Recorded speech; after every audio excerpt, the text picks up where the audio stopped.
coordinate axis,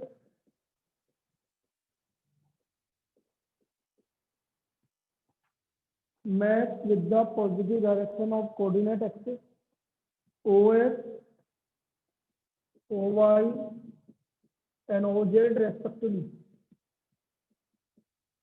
OS, OY and OZ respectively. Then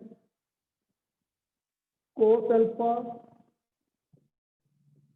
cos beta and cos gamma are called the direction cosines of a vector OP vector are called the direction cosines of vector OP vector. तो हम इसको direction cosines बोलेंगे. If alpha, beta, gamma are the angles which OP vector maps with the positive direction of coordinate axis OS, OY and OZ respectively. तो हमें cos alpha, cos beta और cos gamma ये आपके direction cosines कहलाते हैं vector OP vector. ये इस तरह से होता है बेटा. ये हमारा एक्स एक्सिस है, ये वाई एक्सिस है, ये जेड एक्सिस है. ये आपका ओरिजिन है. सपोज ये ओपी वेक्टर है. खुला रहने दो बेटा, अभी आएंगे. ये सपोज एंगल अल्फा बना रहा है एक्स एक्सिस के साथ, वाई एक्सिस के साथ बीटा बना रहा है और जेड एक्सिस के साथ गामा बना रहा है. एक्स एक्सिस के साथ अल्फा एंगल बना रहा है, वाई एक्सिस के साथ बीटा बना रहा है और जेड एक्सिस के साथ गामा बना रहा है. तो हमारा कोस अल्फा, जिसको हम जनरली एल से डिनोट करते हैं, तो L equal to cos alpha, M equal to cos beta और N equal to cos gamma. अब ये जो एंगल है अल्फा बीटा गामा, ये 0 से पाई के बीच में ही होना चाहिए. 0 हो सकता है, पाई हो सकता है या इसके बीच में, उससे ज़्यादा नहीं होता. तो this is alpha beta gamma. Angle must be greater than equal to 0 and less than equal to pi.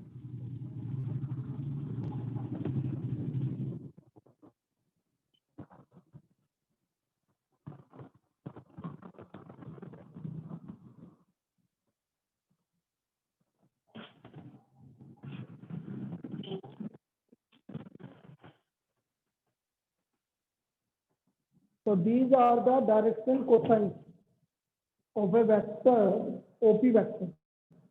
Cos alpha, cos beta and cos gamma are called the direction cosines of a vector OP vector.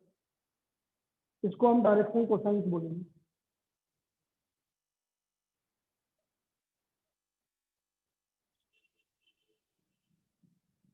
ये हमारे direction cosines कहलाते हैं.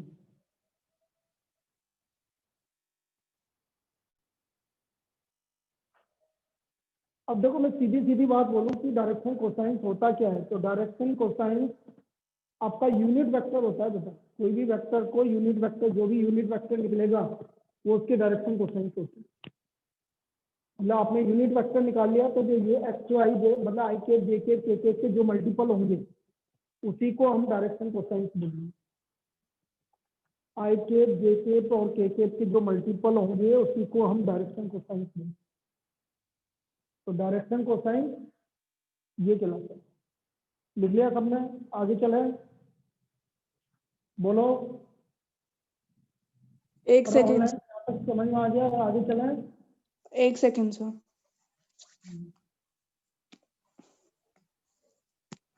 अब जैसे इस बार question दिया था मैंने, लाइन के एंगल बना रहा था, ये रहा. If A line makes angle 90 degree, 60 degree, 30 degree, तो डायरेक्शन कोसाइंस निकालना था आपको. Question number second. तो ये इसमें भी यही होगा. लाइन हो या वेक्टर हो, एक ही बात है. आप चाहे लाइन की बात कर लो, चाहे वेक्टर की बात कर लो, एक ही बात है. अब ये आपसे जैसे इस बार के टेस्ट का सेकंड प्रॉब्लम है.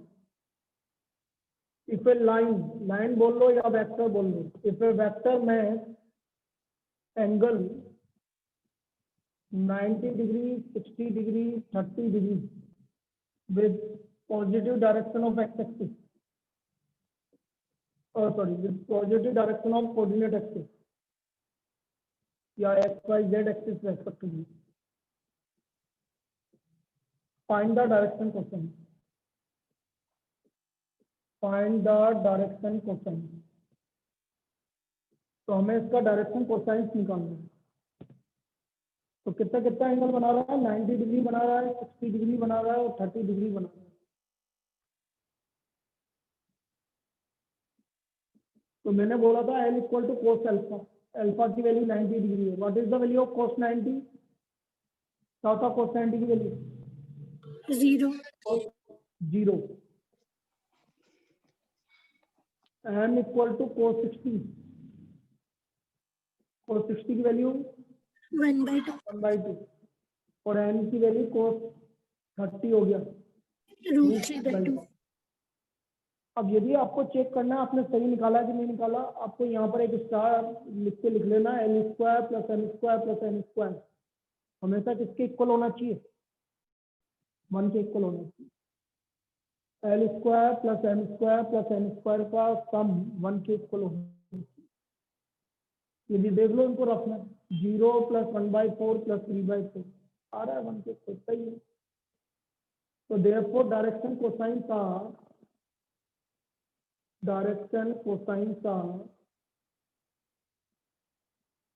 0 1/2 √3/2, 0 1/2। कभी भी छोटे ब्रैकेट में नहीं रखते, आपको लिखना है तो इस तरह से लिखना पड़ेगा, 0 1/2 √3/2। This is the direction cosine, ये इसका डायरेक्शन कोसाइन हो गया। 0 1/2 √3/2 और इस तरह का साइन लगा दिया, तो ये इसके डायरेक्शन कोसाइन होगा। This is the direction cosine. यहाँ पर एक प्रॉपर्टी आपको याद रखनी पड़ेगी, L square plus M square plus N square equal to 1। L square plus M square plus N square equal to 1। ठीक है, चलिए और करते हैं नेक्स्ट प्रॉब्लम।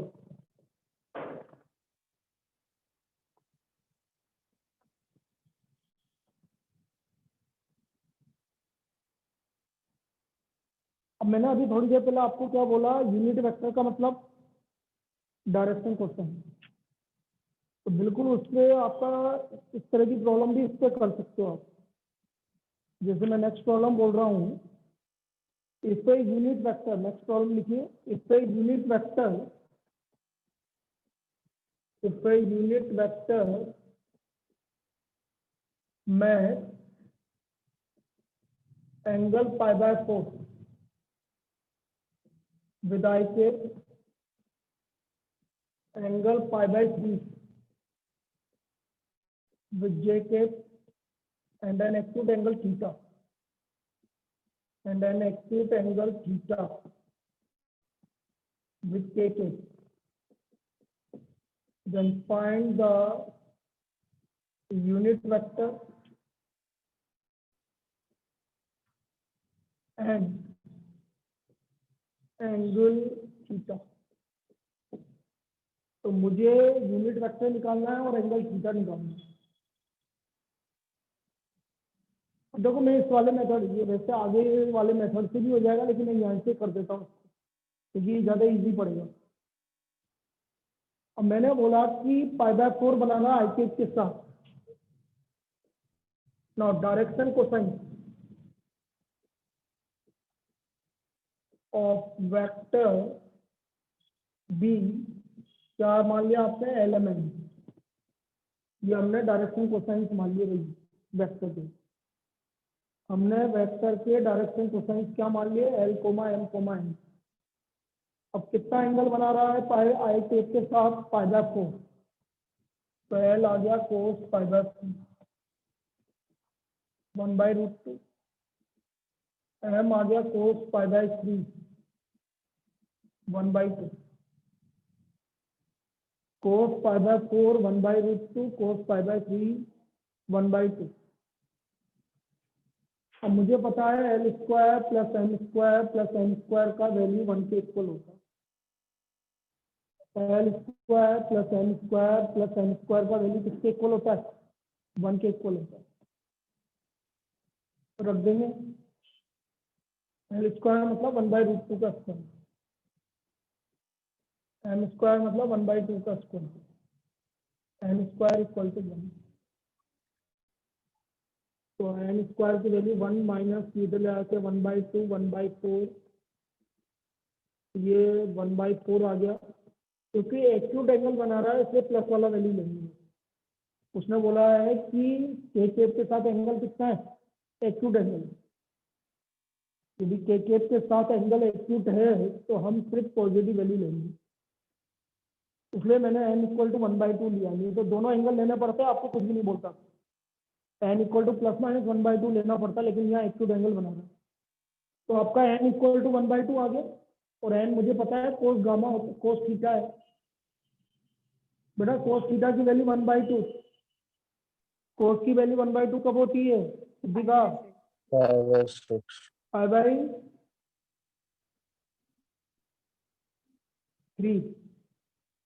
5/3। ये तो एंगल आ गया। अच्छा मुझे वेक्टर निकालना था, मैं मान लेता हूँ ए वेक्टर है। तो एल आई के भाई आपका ये यूनिट वेक्टर है, एल आई के प्लस एम जे के प्लस एम के। तो एल की वैल्यू आई है हमारी 1/√2 आई के प्लस 1/2 जे के प्लस 1/2 के। दिस इज ए वेक्टर 1/√2 आई के प्लस 1/2 जे के प्लस 1/2 के। दिस इज ए वेक्टर, ये हमारा ए वेक्टर आ गया। तो ये चीज निकालनी थी हमें इस वाली प्रॉब्लम में। 1/√2 आई के प्लस 1/2 जे के प्लस 1/2 के।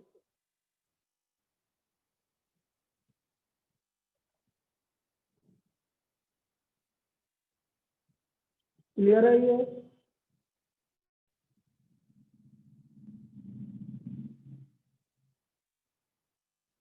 अब देखो और क्या 1 मार्क्स में और किस तरह की प्रॉब्लम आ सकती है, पहले इसको लिख लीजिए फिर आगे देखते हैं कि 1 मार्क्स में और क्या क्या पूछा जा सकता है। ये लिख लिया सबने? हटा दें? सर 1 मिनट। चलिए देखो देखो, if alpha if A vector में alpha beta angle gamma angle with the positive direction of coordinate axis, positive direction of coordinate axis, find first cos square alpha plus cos square beta plus cos square gamma, second sin square alpha plus sin square beta plus sin square gamma, third cos 2 alpha plus cos 2 beta plus cos 2 gamma। इन तीनों में से वो किसी की भी value आपको पूछ सकता है। Alpha beta gamma are the angle which a vector match with the positive direction of coordinate axis. तो हमें इन तीनों में से किसी की वैल्यू निकालने के लिए पूछ सकते हैं।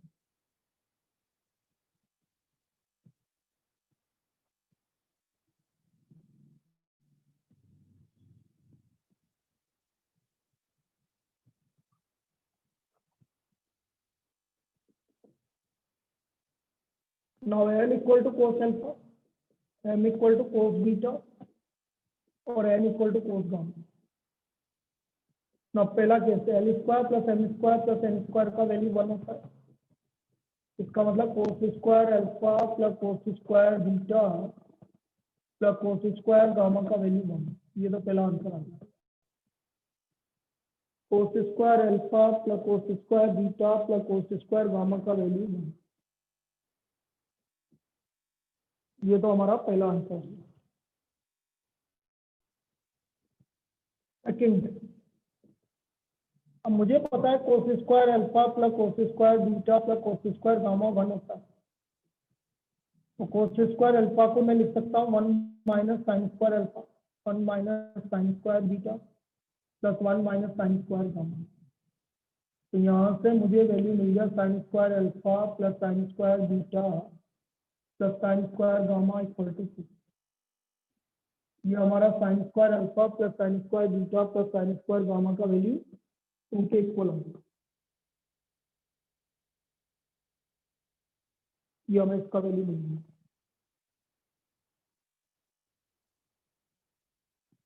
अब तीसरा मुझे निकालना है कोस टू अल्फा। तो कोस स्क्वायर अल्फा मैं फर्स्ट वाले से निकालूंगा अभी।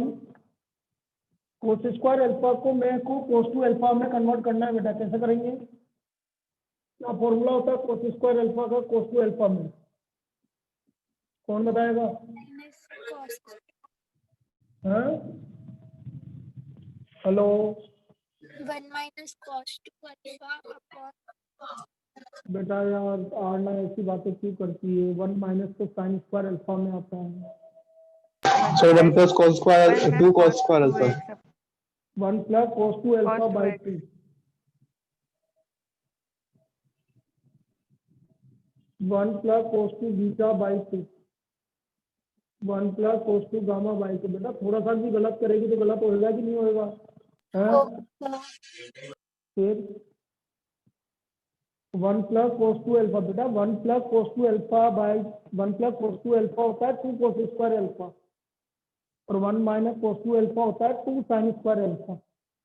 तो माइनस आता है साइन स्क्वायर में और प्लस आता है कोस स्क्वायर में। बस ऐसे याद रखो। yes 2 से मल्टीप्लाई कर दो।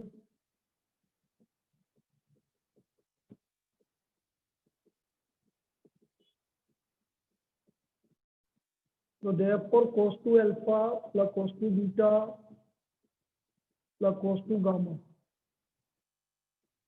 This is equal to minus. ये इसकी वैल्यू माइनस।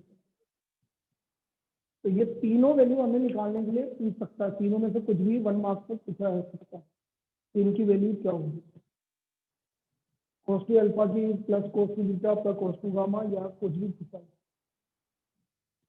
तो ये हमारी सेकंड टाइप की प्रॉब्लम इस तरह से पूछा जाएगा। डायरेक्शन देखो, डायरेक्शन कोसाइन की यदि डायरेक्शन रेशियो समझ में आ जाते हैं हमें तो हमारी बहुत सारी चीजें हेल्प हो जाएगी आगे। क्योंकि हमें पता है लाइन पढ़ी है अभी हमने। तो लाइन में सारी जगह एक ही काम है, डायरेक्शन कोसाइन डायरेक्शन रेशियो। अभी प्लेन में भी यही चलेगा, सब जगह यही चलेगा। हाँ, मैं ये बोल रहा था कि ये जो आपकी 12 से 1 वाली जो रीजन क्लास होगी बेटा, अभी तो ऑल्टरनेट होगी। यदि आपको रोजिना चाहिए तो फिर आपको टाइम दूसरा चेंज करना पड़ेगा। मतलब ऑल्टरनेट तो 12 से 1 तो रहेगी इसमें। लेकिन आप बोलते हो कि सर हमें तो रोजिना चाहिए, तो फिर ये 3 दिन आपको दूसरा टाइम लेना पड़ेगा 10 से 11। आप उसको सोचेंगे, अभी 12 से 1 वाली में क्लास में डिस्कस कर लेंगे। 11 से 12 रेगुलर रहेगी, 11 से 12 में डिस्कस। नहीं सर तो 10 वो से 11 छोड़ दो सर, 12 से 1 ही रहने दो फिर। हाँ तो वही है। तो 12 से 1 में- ऑल्टरनेट ही ले लेते हैं। हाँ ऑल्टरनेट ले लेते हैं, मुझे कहाँ दिक्कत है। सर तो उसमें डाउट भी पूछ सकते हैं ना? बिल्कुल पूछ सकते हैं। हाँ बोलो, क्या बोल रहे हो? सर वो मेरे इकोनॉमिक्स वाले सर ऐसा पूछ रहे थे कि क्लास वो 250 की रखें या 630 की। पहले 630 होती थी, फिर अभी वो बोल रहे हैं 250 रखना चाह रहे हैं। 250 मतलब? तो 250 तो अपनी तो क्लास कितने बजे है? 1 से 2 है ना? हाँ और मतलब दूसरी वाली का आप वो पूछ रहे थे ना? वो तो फिर मैं 5.5 से 6.5 रखूंगा। ये 250 के बाद तो मेरी तो लगातार क्लास तो होती है बेटा। ठीक है सर। उनको स्टार्टिंग के लिए बोलना, क्योंकि वो मैं फ्री लूंगा 3 दिन के लिए। मैं इनको भी बोल दूंगा 5.5 से 6.5, और कोई टाइमिंग नहीं मेरे पास। ओके तो 6:30 बजे के बाद तू बिजी हो जाएगी, ठीक है? तो 5:30 से मेरे तो पास सर 8:30 अगर तक फिर लगातार। अगर वो 250 पे ले लेंगे वो वाली क्लास, तो फिर मैं 6:30 से 7:30 नहीं होगी। अच्छा, उसमें भी आ सकती है ना? तो मुझे 250 में तो हाँ कोई दिक्कत ही नहीं है, तुम ले लो आराम से। वो तो मेरा टाइम वैसे ही 11th वालों के लिए होता है वो तो टाइम, उसमें तो मुझे कोई दिक्कत ही नहीं है। ठीक है 11th वालों का होता है वो वाला टाइम।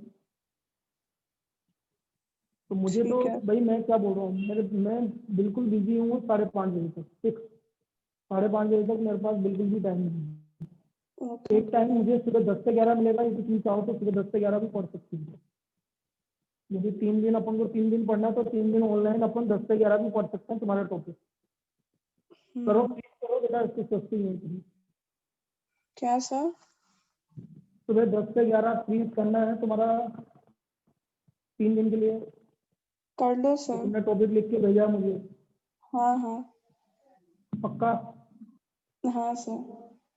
बेटा बढ़िया है, सुबह सुबह नहीं बढ़ जाता तो ज़्यादा बढ़िया रहता है, इवनिंग में रहता है तो फिर थोड़ा सा अजीब सा हो जाता है, तो आप उसको सुबह ही प्लीज कर लो, ठीक है ना? Okay okay sir. तो हाँ, तो कल अपन 10 बजे से लेकर पौने 11 बजे तक, क्योंकि पौने 11 बजे मुझे यहाँ आना पड़ेगा, तो 10 से पौने 11 बजे, नहीं नहीं कल नहीं, सॉरी, कल तो तुम्हारी क्लास है ना 10th वालों की, परसों से मैं तुम्हें टाइम दूंगा, ठीक है? मैं सबको लिख के भेज दूंगा जो भी है। परसों से रहेगा हमारा 10 से 11 तक, जो भी तेरे टॉपिक से, ठीक? तो फिर ये डन है भाई, 10 से 11 वाला। इसने कुछ टॉपिक लिख के भेजे हैं, यदि किसी को रिवाइज करना है तो वो भी कर सकता है। मैं टॉपिक बता देता हूँ इन्होंने जो लिख के भेजे हैं।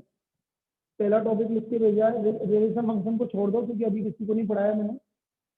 सेकेंड, कंटिन्यूटी डिफरेंशियबिलिटी, फिर इंक्रीजिंग डिक्रीजिंग, फिर आपका मैक्सिमम मिनिमम था ना बेटा?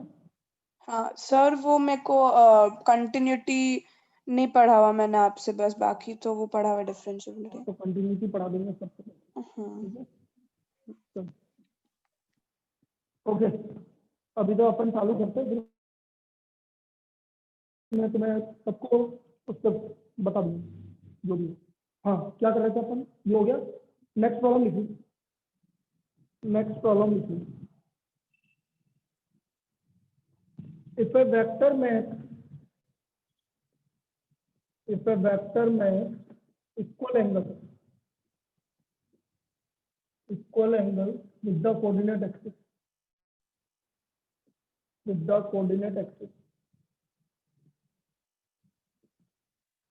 if a vector makes equal angles with the coordinate axis, find its direction quotient. Find its direction quotient. यदि कोई भी वेक्टर इक्वल एंगल बना रहा है कोऑर्डिनेट एक्सिस के साथ, तो हमें उसके डायरेक्शन कोसाइंस निकालना है। Find it direction cosines. अब बेटा इक्वल एंगल बना रहा है मतलब alpha equal to beta equal to gamma, समझते जाना। Given alpha equal to beta equal to gamma. Alpha मतलब यदि अल्फा बीटा गामा है तो कोस अल्फा कोस बीटा और कोस गामा भी इक्वल होंगे, और cos alpha cos beta cos gamma equal है तो हमारा ये क्या होता है? एलिमेंट। ये हमारा डायरेक्शन कोसाइंस भी इक्वल हो गए। अब हमें पता है L square plus M square plus N square क्या हुआ है? 1 के इक्वल। सबकी जगह एल लिख दो, तो ये आ गया 3l स्क्वायर इक्वल टू 1। तो यहाँ से एल प्लस माइनस 1/√3, एल की वैल्यू क्या आ गई? Plus minus 1/√3। तो therefore L equal to M equal to N equal to 1/√3 और L equal to M equal to N equal to minus 1/√3। तो देयरफॉर डायरेक्शन कोसाइन का ये इसके डायरेक्शन कोसाइंस आ गए। डायरेक्शन कोसाइंस का 1/√3 1/√3 1/√3 और minus 1/√3 minus 1/√3 minus 1/√3। These are the direction cosine. तो ये हमारे डायरेक्शन कोसाइंस आ गए। These are the direction cosine जिसमें equal angle with the coordinate axis, which makes equal angle with the coordinate axis। ये आपके डायरेक्शन कोसाइन आ गए। कितना हो गई है ये वाली एक्सरसाइज? पूरी हो गई, सारे आ गए। डायरेक्शन कोसाइन आर 1/√3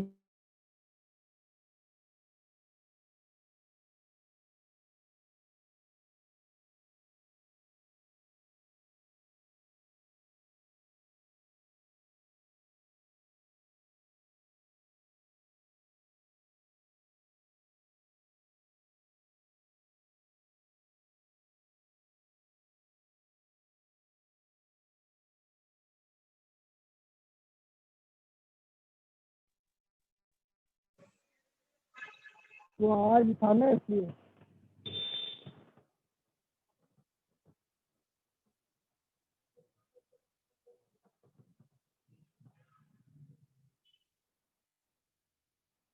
नीचे बंद कर वो खोल के पेज होगी।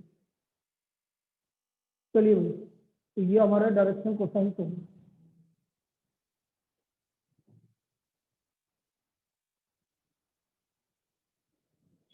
तो ये तो हमने बात की डायरेक्शन कोसाइन की।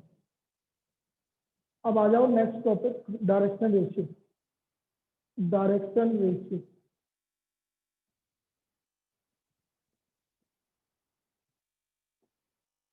Direction ratio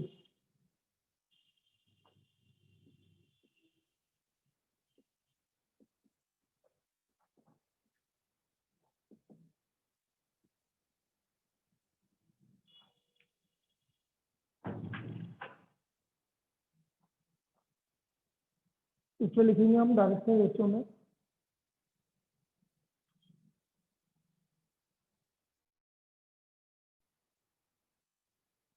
if let L, N, L, M, N be the direction cosine of a vector R vector, and let A, B, C be three numbers such that L upon A equal to M upon B equal to N upon C.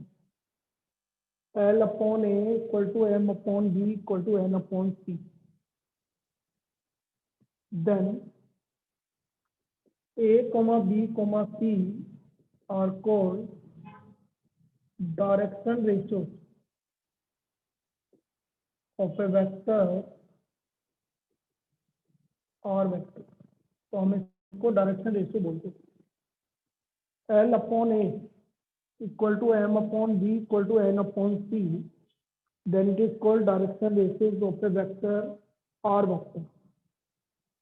कोई भी vector R vector का यदि मुझे direction ratio लिखना है तो वो कुछ इस तरह से होगा, L upon A equal to M upon B equal to N upon C. तो ABC are called direction ratio.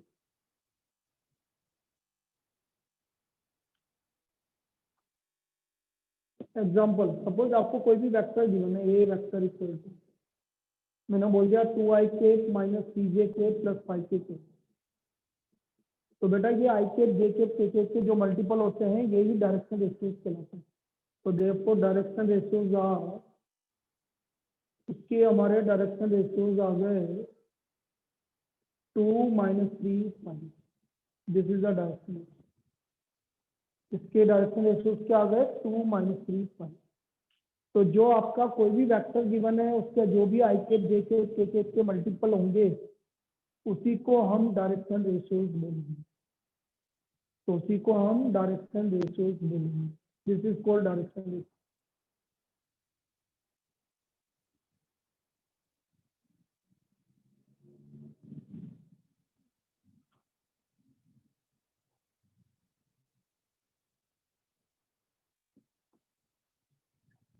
इस पर लिखते हैं और क्या पूछा जा सकता है। फाइंड द डायरेक्शन रेशियो,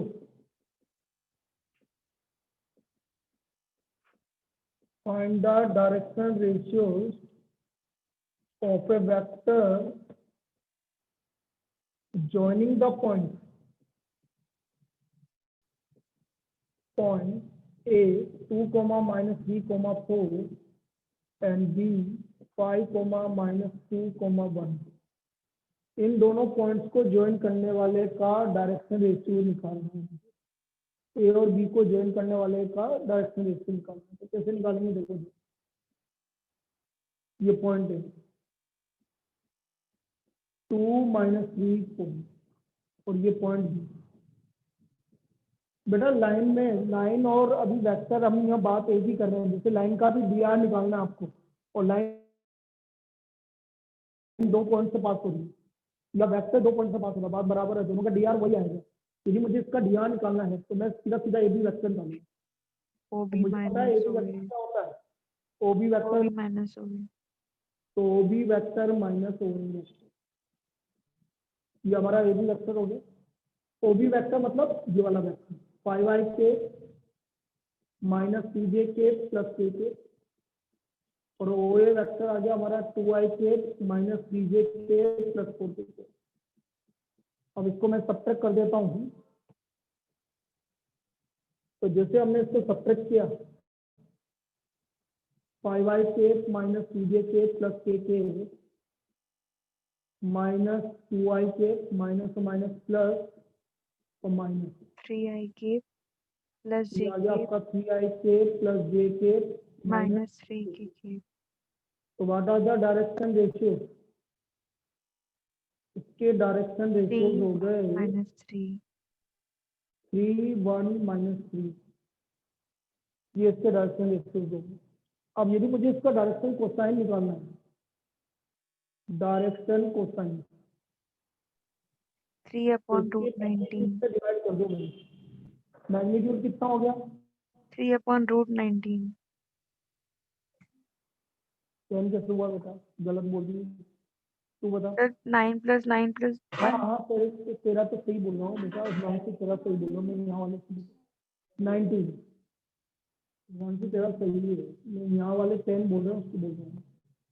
तो 1 upon root 19 minus 3 upon root 19, this is the direction cosine.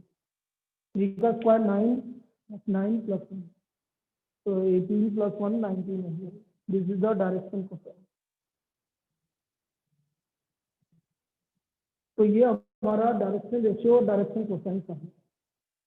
तो कभी भी हमें डायरेक्शन रेशियो और डायरेक्शन कोसाइन निकालना है तो बेटा इस तरह से निकालना। ये हो गया हमारा डायरेक्शन रेशियो एंड डायरेक्शन।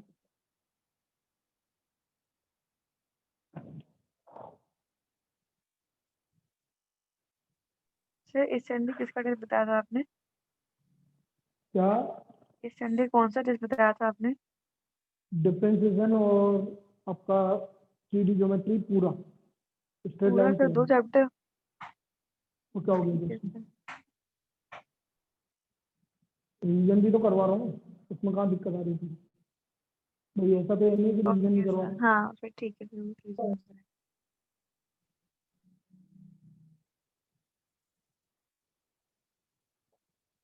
चलिए नेक्स्ट। अब ये तो कंप्लीट हो गया हमारा जनरल इसकी है। अब हम स्केलर और डॉट प्रोडक्ट स्टार्ट कर रहे हैं।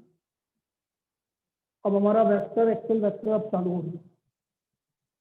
तो पहले लिखो angle between two vector, angle between two vector.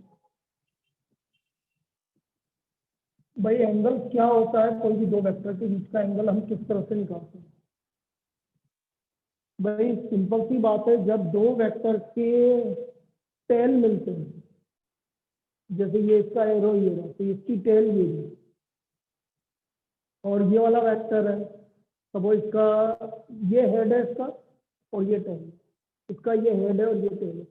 जहां दोनों टेल मिलते हैं उसको हम एंगल बोलते हैं। जहां दोनों टेल मिलेंगे तो वो एंगल कहलाएंगे। तो इन दोनों की टेल यहाँ मिल रही है, तो इन दोनों के बीच का एंगल कितना होगा? तो हम बोलेंगे angle between A vector and B vector. ये हमारा सपोज ए वेक्टर है, ये बी वेक्टर है, तो यहाँ पर हो गया angle between A vector and B vector is equal to theta. तो हमारा ए वेक्टर और बी वेक्टर के बीच का एंगल थीटा हो गया।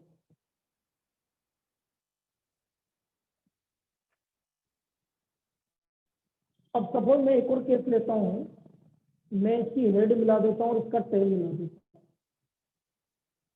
और ये एंगल थीटा मान लेता हूँ। अब मैं तुमसे पूछता हूँ कि ये हमारा ए वेक्टर है और ये हमारा बी वेक्टर है, और हमने पूछ लिया कि what is the angle between A vector and B vector. तो अभी तो एक का हेड मिल रहा है और एक का टेल मिल रहा है, तो बताओ एंगल क्या होगा? तो मुझे किसी को एक वेक्टर को प्रोड्यूस करना पड़ेगा। अब ये वेक्टर इधर की तरफ आ रहा है तो मैं इसको इधर की तरफ प्रोड्यूस कर देता हूँ। अब जैसे प्रोड्यूस करा तो ये दोनों का टेल मिल गया ये रहा। तो ये एंगल होगा इन दोनों में, इसका भी टेल मिल रहा है, इसका भी टेल मिल रहा है, तो एंगल कौन सा होगा? ये वाला होगा। तो यदि ये थीटा है तो ये कितना बचा? Pi minus theta. 5 minus theta. So what is the angle between A vector and B vector here? 5 minus theta. बस दोनों का tan मिलना चाहिए. Angle between A vector and B vector this is equal to 5 minus. लिख लीजिए. ये हमारा angle between A vector and B vector हो गया 5 minus theta.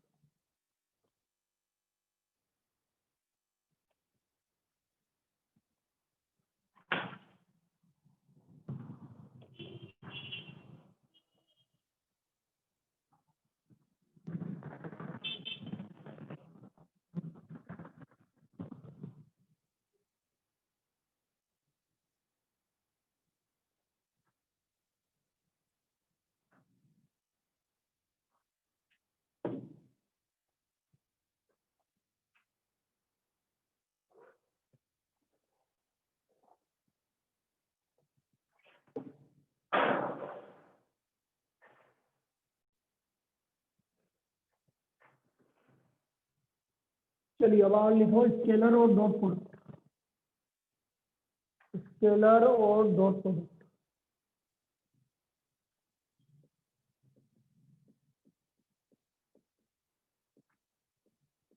स्केलर और dot product.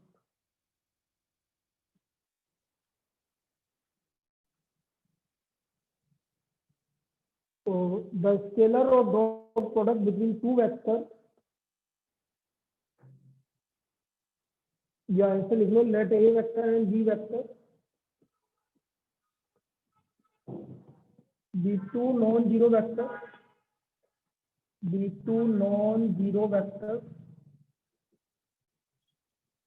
inclined at an angle theta, inclined at an angle theta.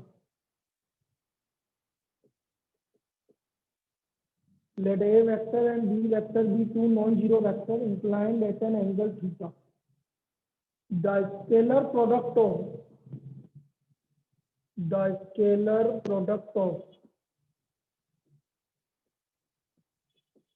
A vector and B vector is denoted by magnitude A vector dot B vector is given as magnitude A vector magnitude B vector cos theta. तो A vector और B vector का dot product. Please आपके बीच में sign लगाना जरूरी है. कोई बोले सर दोनों मल्टीप्लाई हो रहे हैं, मल्टीप्लाई नहीं बोलोगे इसको. A vector dot B vector. अभी बोलो सर मल्टीप्लाई हो रहा है, मल्टीप्लाई मत नहीं बोलते कभी. हम बोलेंगे या तो डॉट बोलेंगे या वेक्टर बोलेंगे. अभी क्रॉस प्रोडक्ट तो दोनों का अलग अलग मतलब होता है. तो यहाँ पर हो गया A vector dot B vector. ये डॉट लगाना जरूरी है, बिना डॉट के लगाएगा कोई भी तो गलत हो जाएगा. तो हमारा A vector dot B vector equal to magnitude A vector magnitude B vector cos theta. Now why it is called scalar. बेटा इसको स्केलर क्यों बोला है? हमने इसको स्केलर प्रोडक्ट क्यों बोला है? कोई भी बोलो एक जना.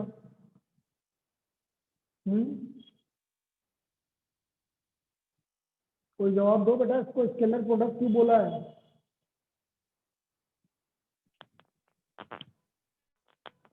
इसको प्रोडक्ट इसलिए बोल रहा है क्योंकि हमारे पास स्केलर वैल्यू मिल रही है. भाई मैग्नीट्यूड ए वेक्टर आपका स्केलर है, मैग्नीट्यूड बी वेक्टर भी स्केलर है, और कोस थीटा भी आपका स्केलर है. स्केलर मतलब वेक्टर नहीं आ रहा. तो ये स्केलर वैल्यू है, इसलिए हम इसको बोलेंगे स्केलर प्रोडक्ट. एक आपका जो आगे आएगा वेक्टर प्रोडक्ट, उसमें वेक्टर मिलेगा आपको जब हम क्रॉस प्रोडक्ट करेंगे, इसलिए उसको वेक्टर प्रोडक्ट बोलते हैं. यहाँ से हमें स्केलर वैल्यू मिल रही है इसलिए हम इसको स्केलर बोलेंगे. तो A vector dot B vector this is equal to magnitude A vector magnitude B vector cos theta. ये हमारा स्केलर प्रोडक्ट कहलाता है.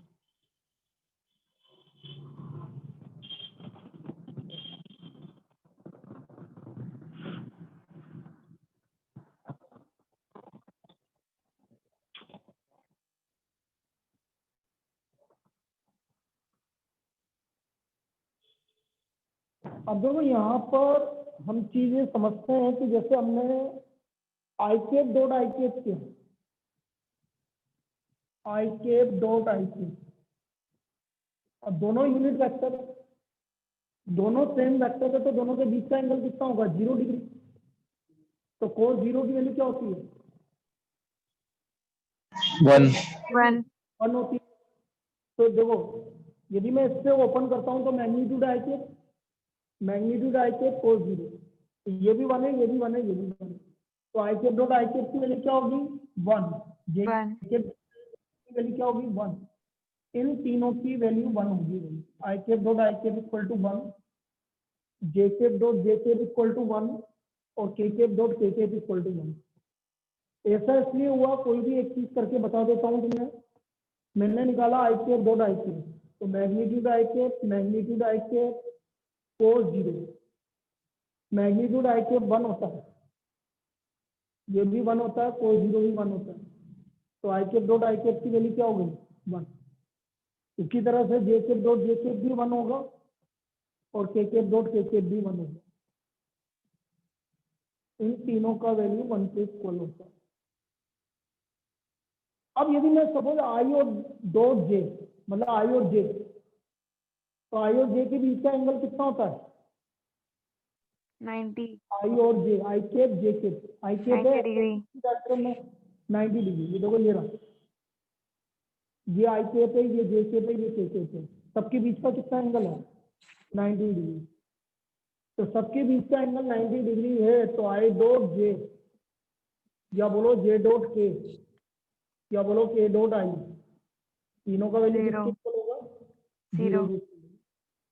क्योंकि cos 90 की वैल्यू क्या होती है? 0 होती है। आई डॉट जे डॉट के डॉट आई की वैल्यू 0 के इक्वल।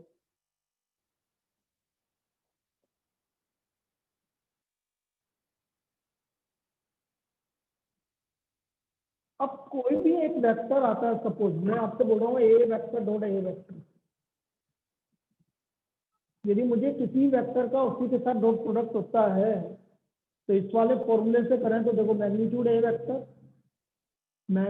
वेक्टर cos 0, क्योंकि सेम एंगल है, दोनों एक ही वेक्टर है, तो cos 0 की तो वैल्यू 1 होती है। इसका मतलब ए वेक्टर को, किसी भी वेक्टर को उसी के डॉट प्रोडक्ट करेंगे तो मैग्नीट्यूड ए वेक्टर का स्क्वायर मिलेगा।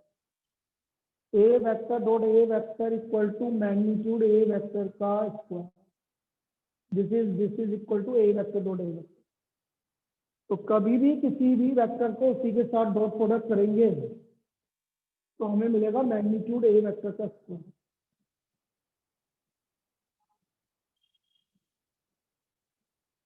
अब सपोज कोई भी दो वेक्टर है, उसके बीच का डॉट प्रोडक्ट निकालते कैसे, चले ये समझा देता हूं।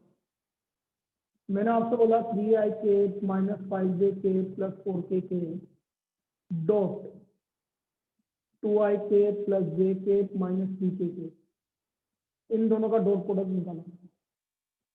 तो डॉट प्रोडक्ट में मैंने क्या बोला? आई डॉट जे 0 होता है, जे डॉट के, तो आई डॉट जे पे नहीं जाना, आई को आई के साथ देखना है, लेकिन आई नहीं लिखना है। स्टूडेंट अभी गलत कर रहा है, बहुत सारे स्टूडेंट आई लिख रहे हैं, जैसे 3 इंटू 2 6, ये तो 1 हो गया, आई डॉट आई इसलिए लिखने की जरूरत नहीं।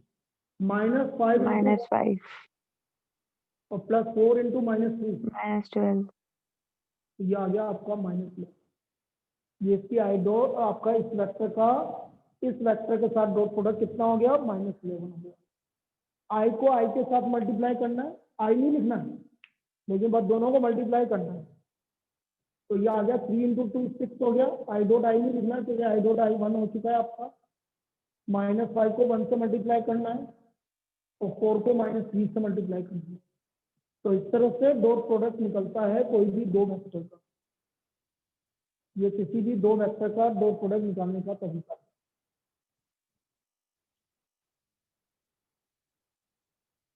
चलिए एक सिंपल सी प्रॉब्लम मैं अभी बता देता हूँ।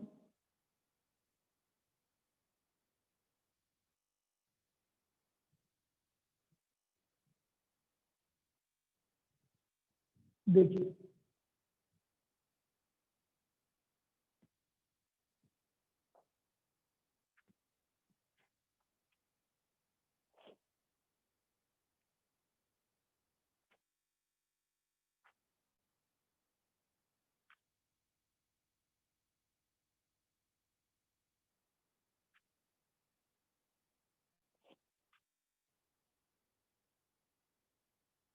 find magnitude of x vector, find magnitude of x vector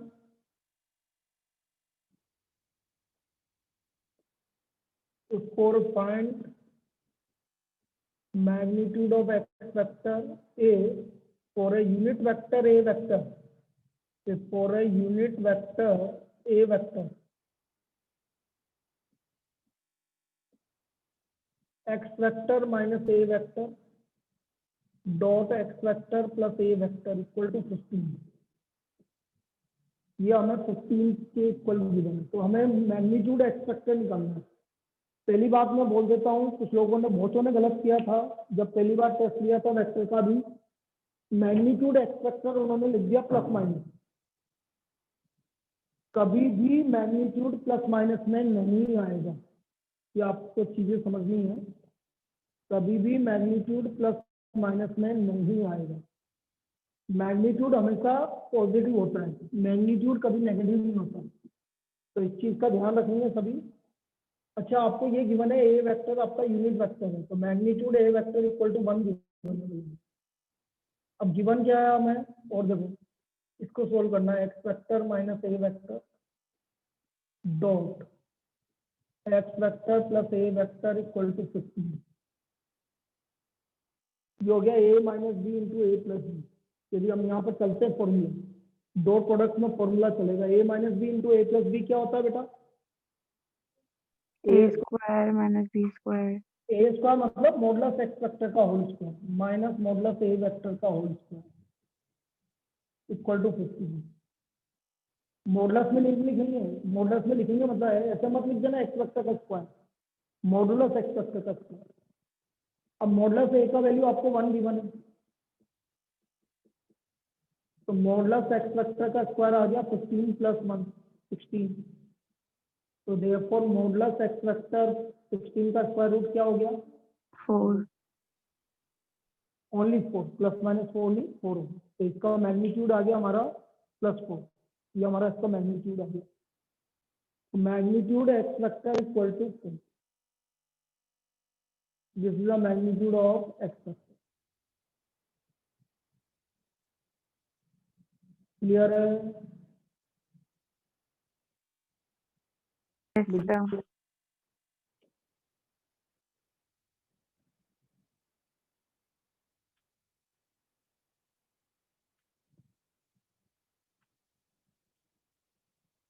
next column,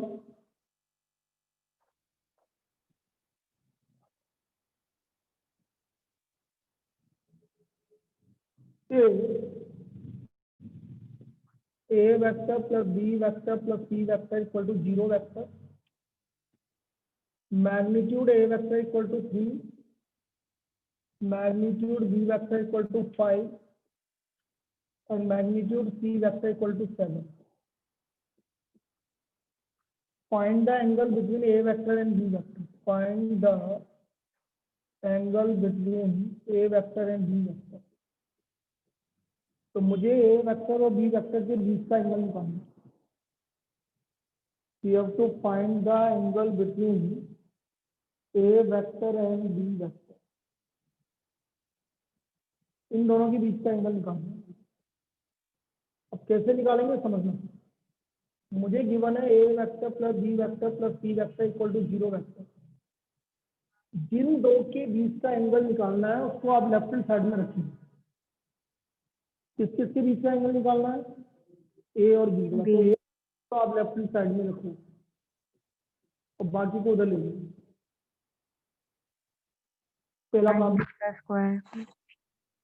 अब मैं क्या करूँगा, दोनों का तरफ स्क्वायरिंग करूंगा। स्क्वायरिंग का मतलब होता है magnitude A plus B vector का होल स्क्वायर, और इधर भी स्क्वायरिंग कर दूंगा। स्क्वायरिंग का मतलब होता है इसी वेक्टर को इसी के साथ डॉट प्रोडक्ट करना। स्क्वायरिंग का मतलब ये होता है किसी भी वेक्टर को उसी के साथ डॉट प्रोडक्ट करते हैं तो हमें स्क्वायरिंग बोलते हैं। तो ये आ गया magnitude A vector plus B vector का होल स्क्वायर। अब ये मैंने मैग्नीट्यूड इसका स्क्वायरिंग कर दिया, मैग्नीट्यूड ए वेक्टर का square plus magnitude B vector का स्क्वायर प्लस 2ab। अब ध्यान रखना जब भी वेक्टर डॉट प्रोडक्ट में ए और इनटू बी आ गया तो वहां पर डॉट लगेगा बेटा, A dot B equal to magnitude C vector का। ये अगली स्टेप समझ में आई क्या? ए प्लस बी का whole square, magnitude A vector का square plus magnitude B vector का square plus 2 A vector dot B vector equal to magnitude C vector का स्क्वायर। ए डॉट बी हमें पता है, magnitude A vector magnitude B vector cos theta. मैं मान लेता हूँ इन ए और बी के बीच का एंगल कितना है, where theta is the angle between A vector and B vector. Theta में इन दोनों के बीच का angle, theta is the angle between A vector and B vector.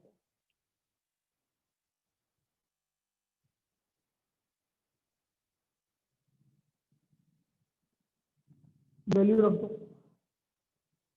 Magnitude A vector की वैल्यू 3 है, तो ये आ गया 3 का स्क्वायर प्लस 5 का square 2 into 3 into 5 cos theta equal to 7 का स्क्वायर।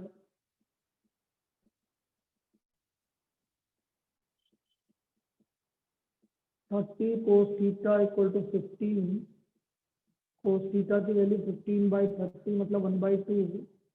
तो what is the value of theta? 5/3। So the angle between A vector and B vector is 5/3। तो ये हमारा angle between A vector and B vector आ गया 5/3। Clear है? yes sir।